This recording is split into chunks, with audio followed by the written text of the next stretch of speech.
Assalamu alaikum. N'hésite pas à liker cette vidéo et de vous abonner pour aider cette chaîne à partager la voie de la vérité. Merci. Docteur Zakir, quelle est l'importance et l'autorité de la sunna du prophète Muhammad sallallahu alayhi wa sallam? En ce qui concerne la sunna, c'est la deuxième source incontournable de l'islam. Si vous voulez comprendre l'islam, la source numéro 1 est le Coran, et la deuxième est la sunna du prophète sallallahu alayhi wa sallam. Pour comprendre l'islam dans sa totalité, vous ne pouvez pas comprendre sans ces deux sources. Les deux sont importantes, le Coran ainsi que les hadiths authentiques, la sunna authentique du prophète sallallahu alayhi wa sallam. Et quant à l'importance de la sunna, Allah dit dans le Coran, dans la sourate An-Nisa, chapitre 4, verset 59. Obéissez à Allah et obéissez aux messagers et à ceux d'entre vous qui détiennent l'autorité.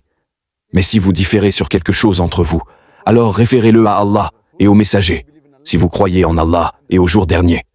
C'est la meilleure voie et la plus appropriée pour la détermination finale.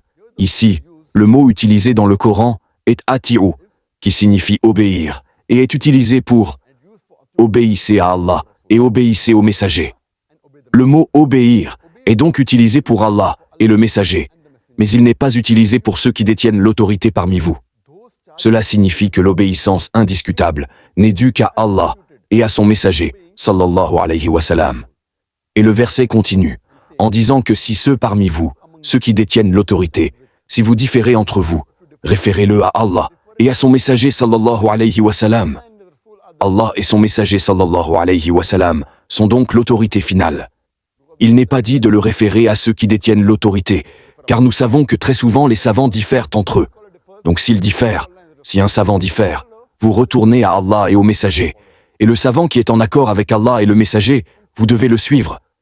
C'est donc l'importance de la sunna. Et de plus, ce sont deux choses distinctes. Il est dit, obéissez à Allah et obéissez au messager. Obéir à Allah signifie donc suivre le Coran. Et obéir au messager signifie suivre la sunna du messager sallallahu alayhi wa sallam, c'est-à-dire les hadiths authentiques. De plus, il est dit que ces deux sources sont différentes. Le Coran est différent, et la sunna, les hadiths authentiques sont différents. Et si nous analysons plus avant, le mot « est utilisé entre eux, indiquant que vous devez suivre les deux. Il n'est pas dit ensuite que ensuite vous suivez le messager. Vous devez suivre les deux simultanément. Alors seulement vous comprendrez l'islam dans la bonne perspective. Et ici, le mot qui est utilisé ici, c'est obéir à Allah et au messager. Les deux sont également importants. Quand il est dit de se référer à Allah et au messager, c'est que nous devons nous référer à Allah et au messager, pas seulement à Allah ou pas seulement au messager. Les deux sont importants pour que vous compreniez la vraie charia. Et le dernier point à noter est que le début du verset coranique est Ya ayyuha ladina amanu, ô vous qui croyez. At'u laha wa at'u rasula. Cela signifie qu'obéir à Allah et obéir au messager s'adresse à tous les croyants. Ce n'est pas seulement pour les compagnons ou pour certains des croyants, c'est pour tous les croyants. Il est mentionné plus loin dans la sourate Al-Jinn, chapitre 72, verset 23. Il dit que si vous désobéissez à Allah et à son messager, alors votre place sera dans le feu de l'enfer, pour y demeurer éternellement. Cela signifie que si vous désobéissez à Allah et à son messager, votre place sera dans le feu de l'enfer, pas au paradis.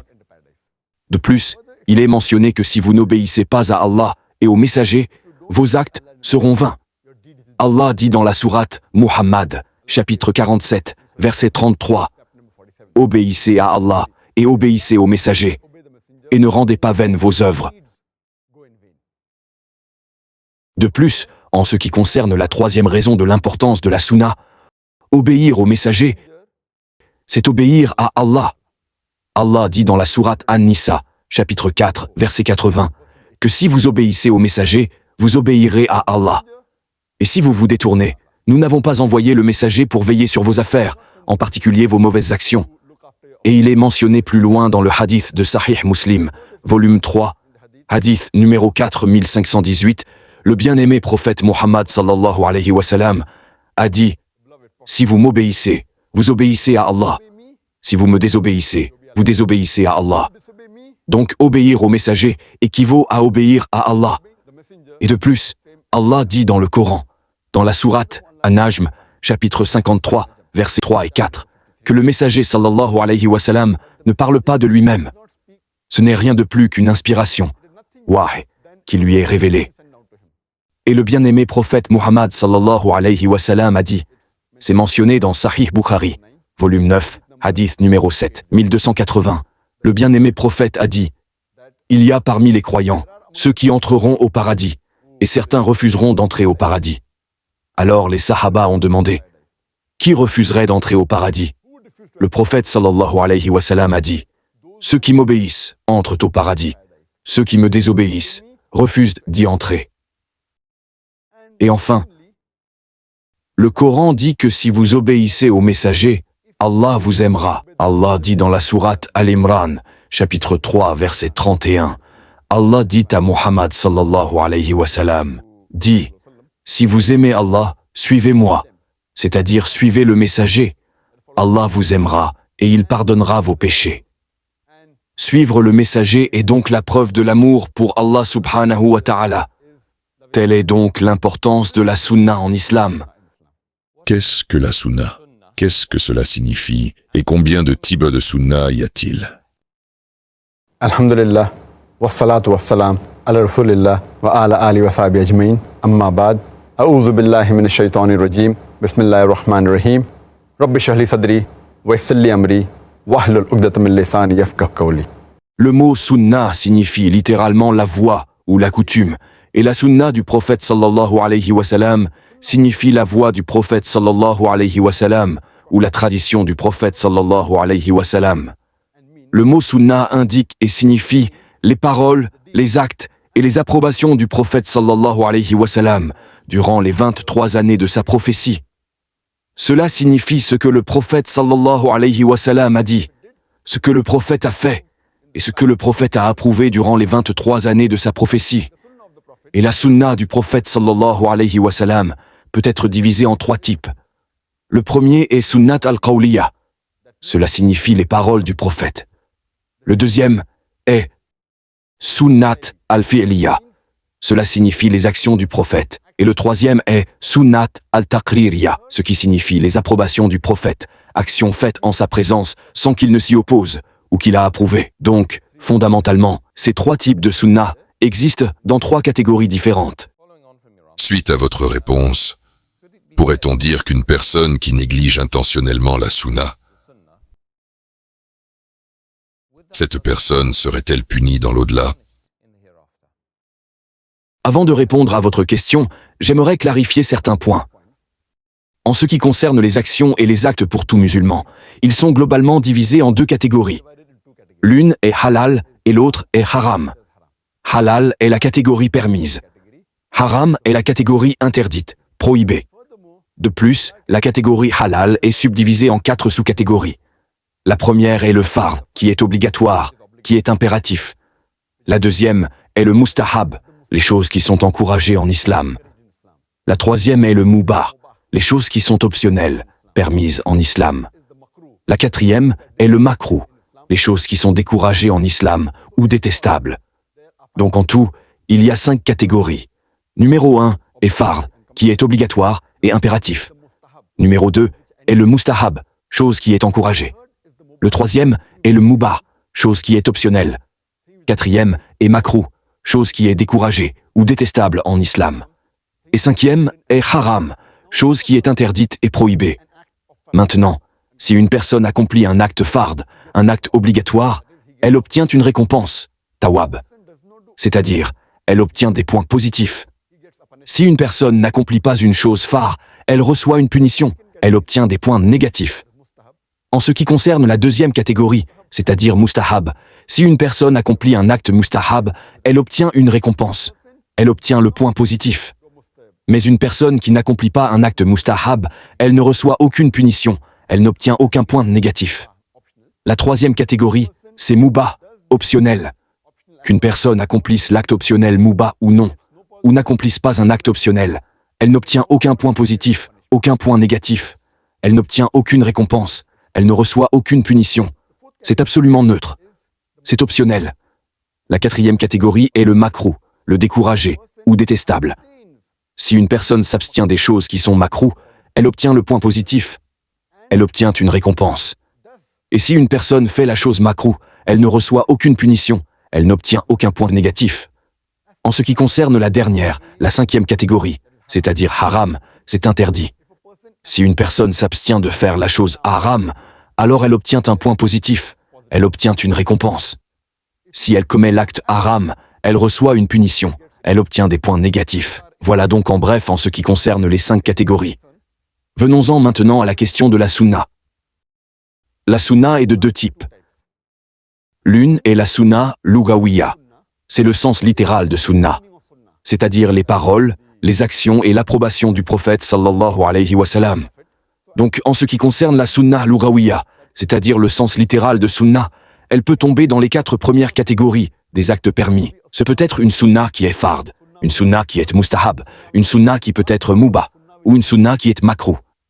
Donc la sunna lugawiya, la sunna littérale, peut tomber sous l'une de ces 4 catégories. Par exemple, une sunna tombant dans la catégorie phare. Muhammad sallallahu alayhi wa sallam a prié la salat du fajr, il a prié la salat de l'après-midi, il a prié toutes les 5 salates prescrites. De cette façon, ce sont les actions du prophète sallallahu alayhi wa sallam et aussi ses paroles, mais cela tombe dans la catégorie fard. L'exemple de la sunna mustahab est que le prophète sallallahu alayhi wa sallam a prié les 2 unités de prière sunna avant la salat du fajr. Ce n'est pas une obligation de prier 2 rak'at sunna avant fajr, mais c'est mustahab, c'est encouragé. C'est la 2e catégorie. La 3e catégorie de mubah serait Muhammad sallallahu alayhi wa sallam avait les cheveux longs. C'était optionnel, vous savez. Donc quiconque a les cheveux longs, c'est optionnel, c'est permis. L'exemple de la 4e catégorie, makrou. Les gens pensent, le prophète sallallahu alayhi wa sallam peut-il faire quelque chose qui est makrou? Et ils seront choqués. De quoi parle Zakir, prophète? La sunna du prophète est makrou. Je veux vous donner un exemple. Le hadith disant que le prophète Muhammad sallallahu alayhi wa sallam, il a dit de ne pas boire debout. Donc boire en restant debout est makrou, n'est-ce pas? Donc le mustahab correct est de s'asseoir et boire. Mais le hadith dit aussi que le prophète, il s'est tenu debout et a bu de l'eau. Peut-être y avait-il une raison, une nécessité. Donc se tenir debout et boire est makrou, s'asseoir et boire est mustahab.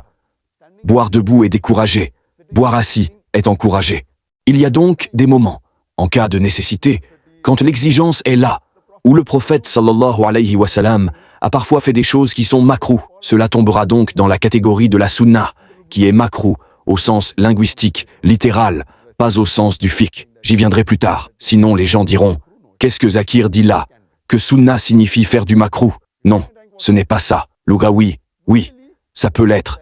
Parce que le prophète sallallahu alayhi wa sallam l'a fait. Il s'est tenu là et a bu de l'eau. Mais normalement, la plupart du temps, presque tout le temps, il s'asseyait et buvait. Il y a donc des moments de nécessité. Mais puisqu'une personne qui fait du makrou n'obtiendra aucun point négatif, aucune punition, et le prophète sallallahu alayhi wa sallam n'a pas reçu de punition, mais il n'obtiendra non plus aucune récompense. C'était donc en bref pour parler de la sunna lugawiya, c'est-à-dire la définition littérale de sunna. Elle peut tomber sous l'une des 4 catégories, fard, mustahab, mubah ou makrou. Venons-en maintenant à la 2e catégorie de sunna, c'est-à-dire la sunna fiqhiyya, selon la jurisprudence, que normalement, quand nous parlons de sunna, on tient pour acquis que c'est la sunna fiqhiyya, c'est-à-dire la sunna dans le fiqh et les usul, fondements de la jurisprudence.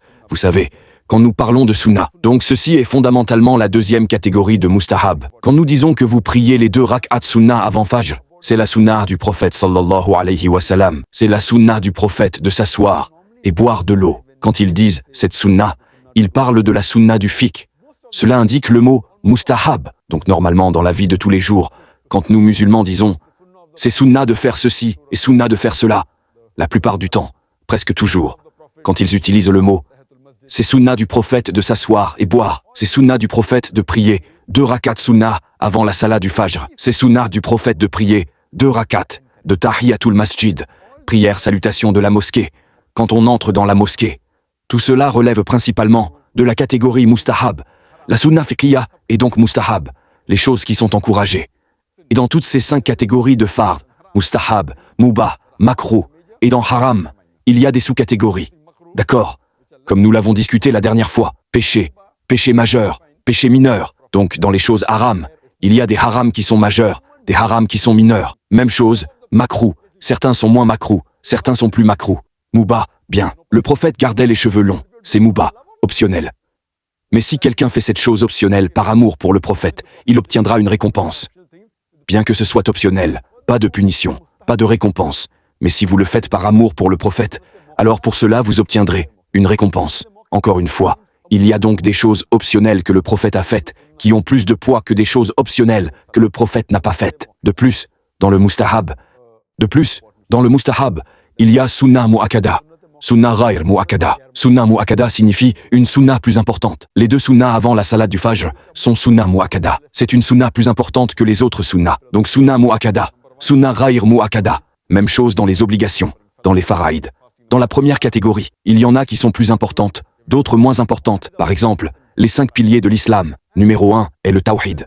C'est un phare. Accomplir la salat, jeûner le mois de Ramadan, faire le hajj si vous le pouvez, donner la zakat. Tout cela sont des faraïd plus importants.